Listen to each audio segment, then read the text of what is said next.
জাহান্নাম কাকে ডাকবে? যে সত্য থেকে মুখ ফিরিয়ে নেয়। বলুন দাড়ি কেন চাচ্ছেন এবার বলুন? কোনো রিজন নেই আপনার কাছে।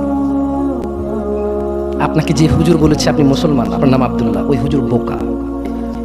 যে আপনাকে বলছে যে আপনার বিয়ে পড়াইতে গেছেন, ও বোকা।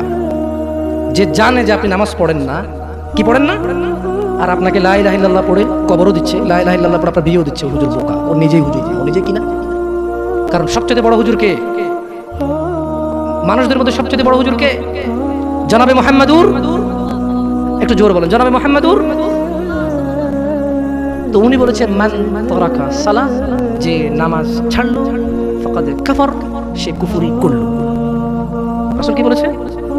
যে এবার আপনি গেছেন ওকে লা ইলাহা ইল্লাল্লাহ বলে বিয়ে পড়াইতে, আরে ওর কিসের বিয়ে? ও বলবে অং বং চং চং পং পং, যা পারে তা বলে বিয়ে পড়াবে। আমি খুব তুচ্ছ বলছি মনে না আপনাদেরকে? শরম লাগে না? কি দুই নাম্বারই করবেন না প্লিজ। আপনি নামাজ পড়েন না আর আমি এটা বললে দোষ, আপনি না পড়লেও দোষ না আর আমি বললেই দোষ। তো যে জিনিস বললেই এত দোষ, আপনি চেষ্টা করতেছেন না, কত দোষ চিন্তা করেন।